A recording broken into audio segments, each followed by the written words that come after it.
ఒంటిమిట్ట శ్రీ కోదండరామస్వామి వారి ఆలయం వద్ద 1.35 ఎకరాల్లో పవిత్ర వనం ఏర్పాటు చేయాలని తీర్మానించారు. ఒంటిమిట్టలో రాములవారి ఆలయం సన్నిధిలో 100 గదులు నిర్మించాలని చెప్పేసి నిర్ణయం తీసుకొచ్చింది.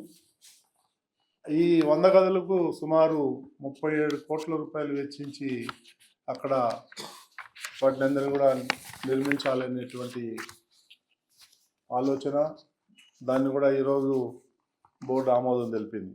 అదేవిధంగా టీటీడీ గోశాలలో నిర్వహణ సరిగా లేదనేది బోర్డు దృష్టికి వచ్చింది. దాన్ని ఒక కమిటీ వేసి దాన్ని ఏం చేయాలి, టీటీడీ నిర్వహించాలా లేకపోతే ఏదన్నా పెద్ద పెద్ద వాలంటరీ ఆర్గనైజేషన్స్ ఉన్నాయి వాటికి ఏమన్నా బాధ్యత అప్పచెప్పుతాం అనేది ఒక డిస్కషన్ వచ్చినప్పుడు దాని మీద ఒక ఎక్స్పర్ట్ కమిటీ వేసి వాళ్ళు ఏదైతే నిర్ణయిస్తారో దాన్ని నెక్స్ట్ బోర్డు మీటింగ్లో పెట్టి ఆమోదించడం జరుగుతుంది. తెలంగాణలో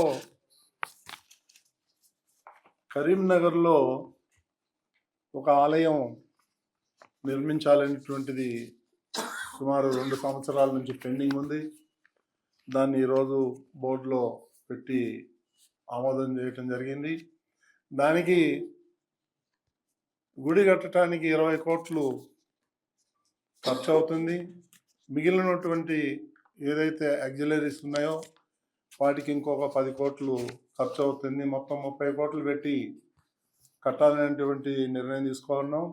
దానికి 10 కోట్లు డొనేషన్ కూడా కలెక్ట్ చేయాలని చెప్పేసి నిర్ణయం తీసుకోవడం జరిగింది.